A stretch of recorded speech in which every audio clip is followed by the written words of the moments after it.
नमस्कार। दिन भर की खबरों का हर अपडेट और फॉलो अप लेकर मैं हूं आपके साथ अमित शर्मा। खबरों की खबर या फिर खबरों पर असर, हमारे संवाददाता खबरों के पीछे दौड़ते हैं दिन भर।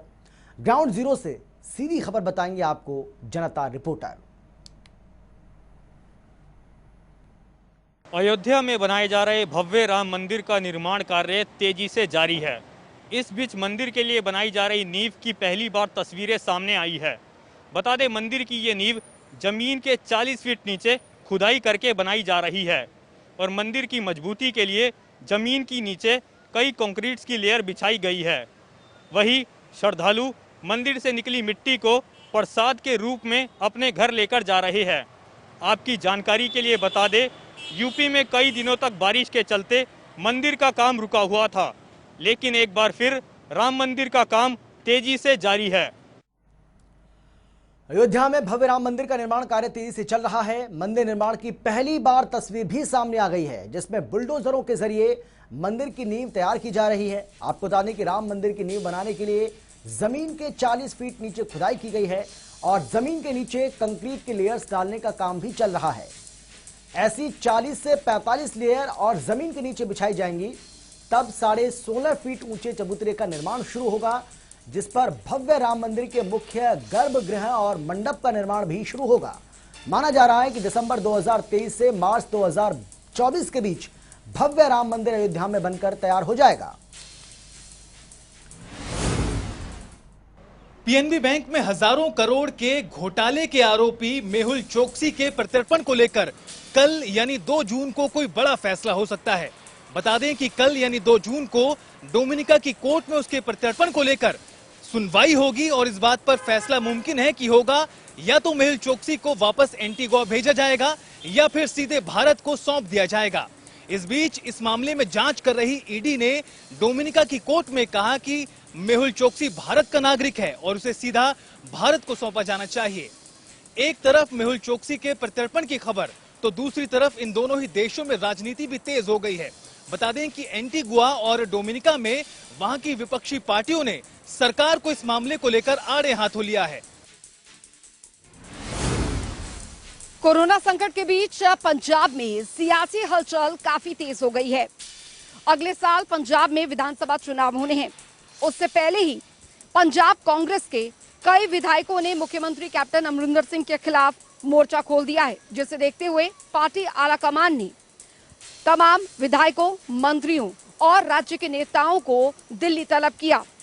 वहीं आज यानी मंगलवार को दूसरे दिन बैठक में पंजाब के वरिष्ठ नेता नवजोत सिंह सिद्धू भी पहुंचे।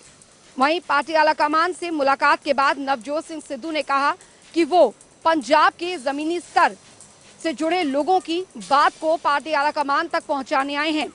नवजोत सिंह सिद्धू ने कहा कि सत्य परेशान हो सकता है, लेकिन कभी पराजित नहीं हो सकता है। बता दें आपको कि पार्टी में लगातार बढ़ते अनबन को देखते हुए ही पार्टी आलाकमान ने 3 सदस्यीय कमेटी का गठन किया है, जिसकी अगुवाई का जिम्मा हरीश रावत को दिया गया है। पश्चिम बंगाल की मुख्यमंत्री ममता बनर्जी ने एक बार फिर से प्रधानमंत्री नरेंद्र मोदी और केंद्र की बीजेपी सरकार पर जमकर हमला बोला। आपको बता दें कि ममता ने देश के सभी विपक्षी मुख्यमंत्रियों और सीनियर नेताओं से केंद्र के तानाशाही रवैये के खिलाफ बिना डरे आवाज बुलंद करने की अपील करते हुए बॉलीवुड की मशहूर फिल्म शोले के डायलॉग को इस्तेमाल किया है।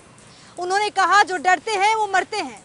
वहीं ममता ने मुख्य सचिव अल्पन बंदोपाध्याय को लेकर जारी तनातनी के मसले पर सोमवार को प्रेस कॉन्फ्रेंस की। इंडियन रेलवे यात्रियों के लिए राहत की खबर लेकर आया है। दरअसल लॉकडाउन के दौरान रेलवे ने सभी ट्रेनों के टिकट्स को कैंसिल कर दिया था, तो वहीं अब रेलवे ने स्पेशल ट्रेनों की बुकिंग शुरू कर दी है। आपको बता दें कि IRCTC के जरिए रेलवे की स्पेशल ट्रेनों की बुकिंग की जा रही है। वहीं मनी कंट्रोल के मुताबिक यात्रियों की संख्या को देखते हुए रेलवे ने उत्तर भारत की ओर आने वाली सभी ट्रेनों में इजाफा किया है। साथ ही यात्री स्पेशल ट्रेनों की बुकिंग करवाकर रजिस्ट्रेशन करवा सकते हैं और वहीं कुछ ट्रेनों का समय और रूट तय किया गया है। केंद्रीय शिक्षा मंत्री रमेश पोखरियाल निशंक की तबीयत एक बार फिर से बिगड़ गई है। उन्हें दिल्ली एम्स में भर्ती कराया गया है। आपको बता दें कि उन्हें अगस्त में कोरोना संक्रमण हुआ था, जिसके बाद कई दिनों चले इलाज के बाद उन्हें रिकवर किया गया था, लेकिन फिर से उन्हें अब स्वास्थ्य दिक्कतों का सामना करना पड़ रहा है, जिसके बाद अब दिल्ली एम्स में भर्ती कराया गया है। कोरोना संक्रमण के बीच अब ब्लैक फंगस का खतरा मंडरा रहा है और इसी बीच बाबा रामदेव ने भी एक बयान जारी किया है, जिसमें उन्होंने कहा है कि वो एक हफ्ते के अंदर ही ब्लैक फंगस, येलो फंगस और व्हाइट फंगस के लिए आयुर्वेदिक इलाज लाने वाले हैं और इस पर काम भी चल रहा है और प्रक्रिया भी अंतिम स्टेज पर है। देश भर में कोरोना संक्रमण की दूसरी लहर ने कई लोगों को अपनी चपेट में ले लिया है। अब भी कई लोग अस्पताल में भर्ती हैं, तो वहीं अब आईसीएमआर सीरो सर्वे कराने की तैयारी में जुट गया है। जी हां, आपको बता दें कि आईसीएमआर देश भर में सीरो सर्वे कराएगा, जिससे ये पता लगाया जाएगा कि अब तक देश में कितने लोग कोरोना से संक्रमित हुए हैं। सीरो सर्वे से केंद्र सरकार को मदद मिलेगी कि अब तक कितने लोगों को कोरोना हुआ था और कितने आने वाली तीसरी लहर में सरकार की क्या तैयारी रहेगी। सीरो सर्वे के आधार पर पता लगाया जाएगा कि देश में अब तक कितनी आबादी कोरोना से संक्रमित हुई और कितने लोगों की मौत हुई है। हालांकि ये सीरो सर्वे कब होगा, कितनी इसमें टीमें होंगी, क्या क्या इसके प्रक्रिया होंगी, इस पर अभी तैयारियों में आईसीएमआर लगा हुआ है, लेकिन अभी फैसला नहीं हुआ है कि ये सीरो सर्वे कब होगा। लेकिन अब सवाल यही है कि इस सीरो सर्वे से तीसरी लहर को लेकर सरकार को कितनी मदद मिलेगी और सीरो सर्वे के आधार पर पता लगाया जाएगा कि देश में अब तक कितने लोगों की कोरोना से मौत हुई है। देश में कोरोना संक्रमण का ग्राफ लगातार कम होता जा रहा है। अगर पिछले 24 घंटों की बात करें तो देश में करीब 1,27,510 नए मामले कोरोना के सामने आए हैं, जो कि पिछले 51 दिनों में सबसे कम है। वहीं अगर मरने वालों की संख्या की बात की जाए तो देश में 2,795 लोगों ने कोरोना से अपनी जान गंवाई है। वहीं अगर रिकवरी रेट की बात की जाए तो देश में रिकवरी रेट लगातार बढ़ता जा रहा है। पिछले 24 घंटों में 2,55,000 से ज़्यादा लोगों ने कोरोना को मात दी, जिसके बाद देश में रिकवरी रेट बढ़कर 91% से ज़्यादा हो गया है। जिसके बाद कई राज्य सरकारें अपने अपने राज्यों में कोरोना प्रतिबंधों को कम करना शुरू कर चुकी हैं। कोरोना के बाद अब हावी हो रहा है ब्लैक फंगस। जहां कोरोना की रफ्तार कम होती जा रही है, वहीं ब्लैक फंगस के मामले लगातार बढ़ते जा रहे हैं। यमुनानगर जिले के अंदर पिछले 24 घंटे में 3 नए मामले सामने आए, तो वहीं अब यमुनानगर के अंदर कुल 7 ब्लैक फंगस के मामले हैं, जिनमें से 2 ब्लैक फंगस के जो मरीज हैं वो कल्पना चावला अस्पताल करनाल के अंदर इलाज करवा रहे हैं, तो वहीं एक पीजीआई चंडीगढ़ के अंदर इलाज करवा रहा है, तो वहीं जो बाकी 4 पेशेंट हैं वो यमुनानगर के निजी अस्पतालों में इलाज करवा रहे हैं। पूर्व स्वास्थ्य मंत्री डॉक्टर कमला वर्मा भी ब्लैक फंगस से ग्रसित हैं। वहीं स्वास्थ्य विभाग की माने तो उनके अनुसार जो भी इंजेक्शन्स हैं या दवाई हैं वो मंगवाई जा रही हैं और स्थिति नियंत्रण में है। लेकिन कहीं ना कहीं ब्लैक फंगस के बढ़ रहे मामलों के बाद ये स्वास्थ्य विभाग के लिए भी चिंता का विषय बना हुआ है। साथ ही स्वास्थ्य विभाग के अधिकारियों का ये भी कहना है कि ये वही मरीज हैं जो पहले कोरोना से संक्रमित हुए थे और उसके बाद ब्लैक फंगस ने उन्हें अपनी चपेट में ले लिया। कोरोना रोधी वैक्सीन की कमी को लेकर जहां पूरे देश में बवाल मचा हुआ है, वहीं नारायणगढ़ क्षेत्र में अब तक 13,000 लोगों को कोरोना रोधी वैक्सीन लग चुकी है। इसके लिए नारायणगढ़ में 2 सेंटर बनाए गए हैं। 45+ के लिए नारायणगढ़ के नागरिक अस्पताल में एक सेंटर बनाया गया है, जबकि 18+ के लिए नारायणगढ़ के गर्ल्स स्कूल में एक सेंटर बनाया गया है, जहां लोग आकर वैक्सीन लगवा रहे हैं।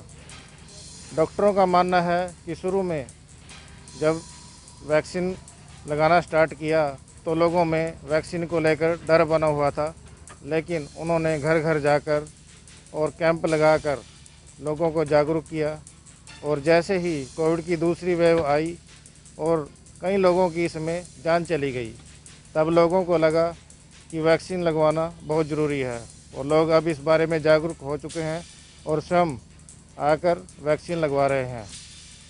डॉक्टर का कहना है कि हमारे पास कोविड से बचने के लिए एकमात्र वैक्सीन ही हथियार है और अपनी बारी आने पर वैक्सीन अवश्य लगवाएं।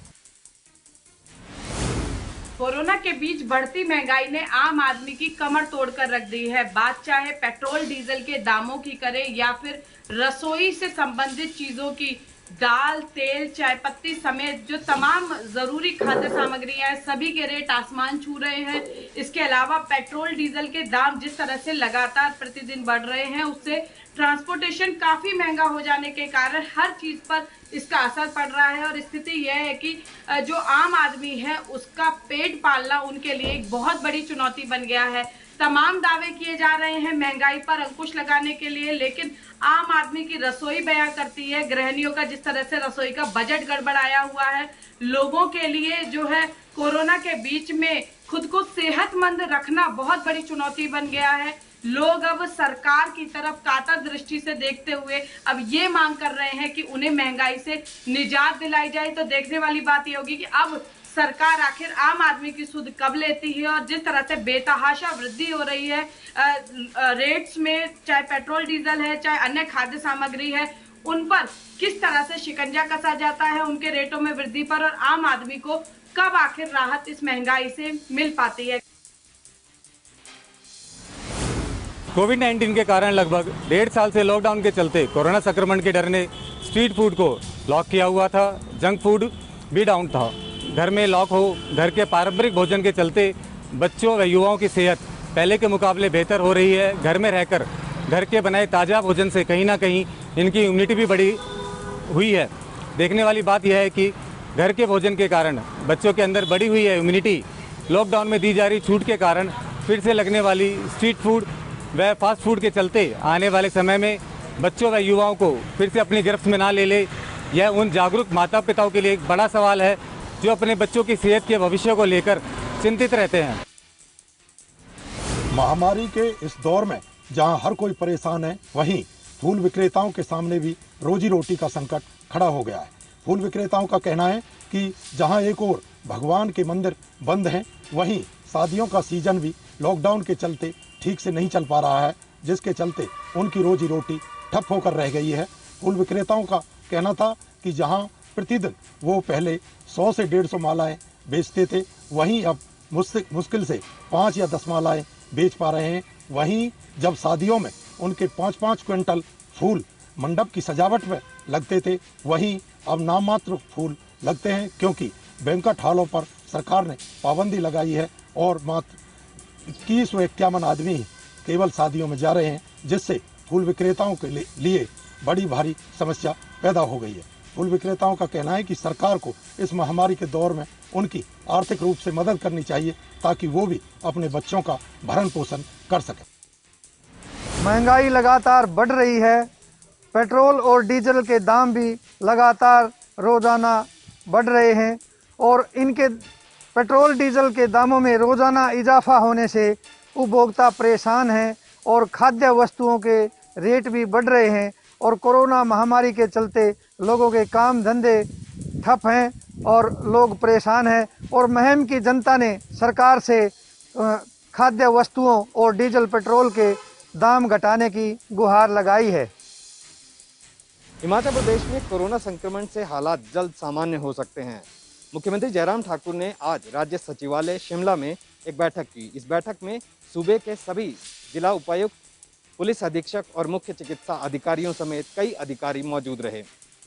इस बैठक के दौरान ये कहा गया कि अब कोरोना संक्रमण की चेन को तोड़ना ही लक्ष्य है, जिसके चलते कोरोना कर्फ्यू लगाया गया। लेकिन ये भी मुख्यमंत्री ने कहा है कि कोरोना कर्फ्यू की बंदिशें बहुत दिन तक लागू रह पाना भी संभव नहीं है।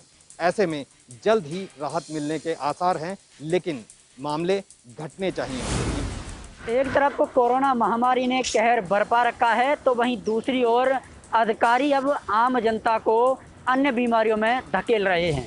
और ऐसा मामला फरीदाबाद जिले के सबसे बड़े गांव तेगांव से सामने आया है, जहां अधिकारी गांव के जोहड़ के पानी को गांव के सड़कों और गलियों में खुलेआम बिखेर रहे हैं और जो जलभराव बनकर एकत्रित हो गया है, जिसमें अब मच्छर, मक्खी और अन्य कीटाणु उत्पन्न होने लगे हैं, जिससे अब बीमारी फैलने का अंदेशा भी बढ़ गया है। तमाम शिकायतों के बाद भी इस समस्या का समाधान अभी तक नहीं हो पाया है। 19 मई की रात को रेवाड़ी तथा कोसली की अनाज मंडी में रखा गेहूं भीगता रहा और अधिकारी चैन की बंसी बजाते रहे।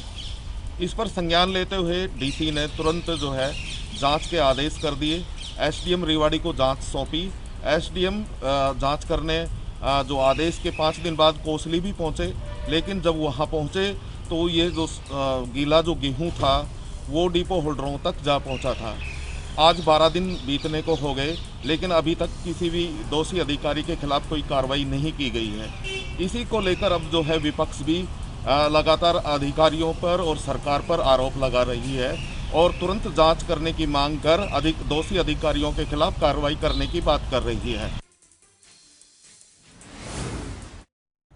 और इसी के साथ इस बुलेटिन में फिलहाल इतना ही। छोटे से ब्रेक के बाद फौरन लौट रहे हैं, आप देखते रहिए।